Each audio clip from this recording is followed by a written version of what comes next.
Google Maps va avoir 20 ans cette année, joyeux anniversaire. Et en 20 ans, on est passé de ça à ça. Alors que la cartographie était réservée à une élite, elle est à présent accessible gratuitement à plus d'1 milliard d'utilisateurs mensuels. C'est devenu un acte aussi simple que celui d'allumer l'interrupteur. Mais comment ça marche au juste? Qu'est-ce qui se passe lorsqu'on se déplace d'un point A à un point B?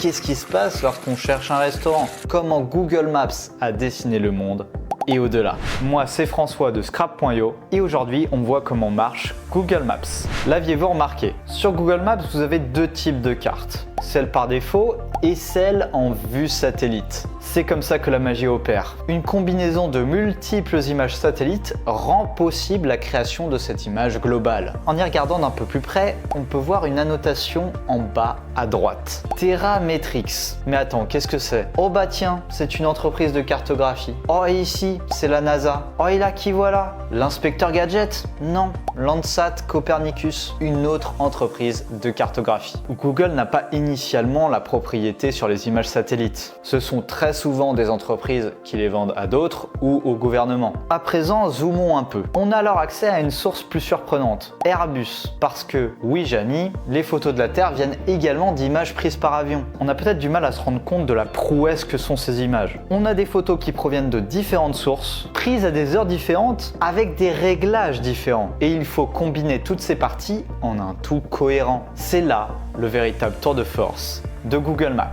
Tout ça, c'était pour la vue d'au-dessus. Maintenant, essayons d'être un petit peu plus terre à terre. L'image que vous avez sous les yeux provient de Google Street View. Créé en 2007, déjà, Street View utilise la technique de la photogrammétrie. Armé de Google Cars, surmonté d'une caméra à 360 degrés, vous en avez déjà sûrement croisé une. Vous complétez le tout par des capteurs LiDAR et un GPS, et vous avez un tableau complet de votre environnement à l'instant T. Cette fois-ci, la source est située en haut à gauche. C'est très souvent Google Street View. En revanche, ce n'est pas toujours une Google Car. En fonction du terrain, il faut s'adapter. La voiture est donc remplacée par un sac à dos, un vélo, une motoneige, un chameau, un plongeur ou un astronaute. On se doute bien que l'astronaute est plus rare que le sac à dos, mais ça vous donne un aperçu de l'ambition de Google. Alors, qu'est-ce qui se passe lorsqu'on trace une direction sur Google Maps? Généralement, on met notre localisation actuelle, mais j'en parlerai un petit peu plus tard. Le partage de la localisation soulève des questions au niveau de la vie privée, et on peut comprendre pourquoi Google Maps a eu des emmerdes.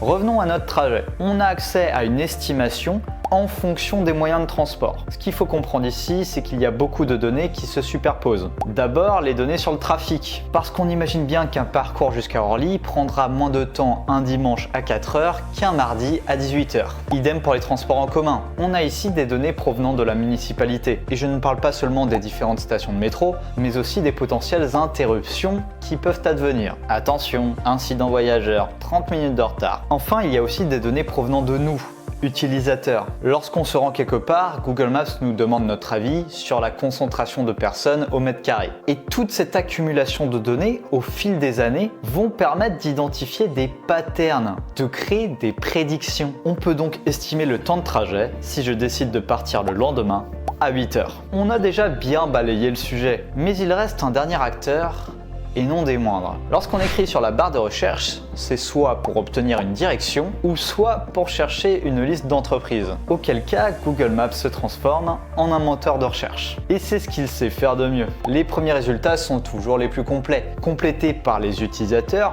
pour les avis, les horaires d'affluence et autres caractéristiques annexes, mais surtout complétés par les entreprises elles-mêmes. S'il y a cette annotation « revendiquer cet établissement », cela signifie que l'entreprise a lâché les rênes. Elle peut alors reprendre la main sur sa fiche en se créant un compte sur Google Business Profile. Une fois que c'est fait, elle est libre de mettre à jour ses informations, d'ajouter un site web, un numéro de téléphone, des horaires d'ouverture, des photos, des réponses aux avis, des caractéristiques, etc. En tout, il y a 200 millions d'entreprises sur Google Maps.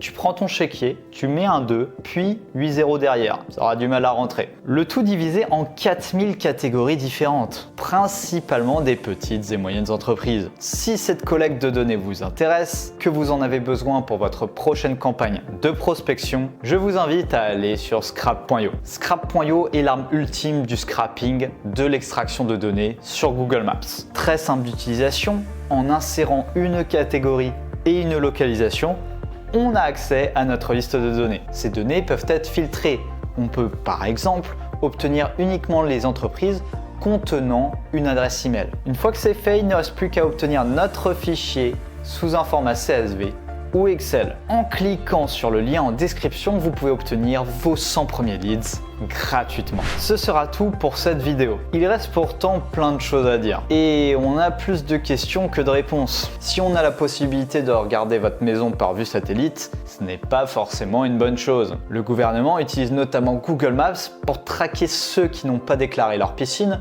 ou leur cabanon de 5 mètres carrés dans le jardin. Parce que, oui Jamy, si on vous espionne, c'est pour votre bien. Pourtant, les gouvernements peuvent bien flouter certaines zones sensibles, pour des raisons évidentes de sécurité. On pourrait donc s'interroger pourquoi il est impossible de flouter la vue satellite de notre maison en tant que particulier. Cette fois, c'est vraiment fini. Si cette vidéo vous a plu, comme d'habitude, abonnez-vous. Si le scrapping Google Maps vous intéresse, vous pouvez aller sur scrap.io ou cliquer sur le lien en description. Il n'y a plus rien à voir. Fin.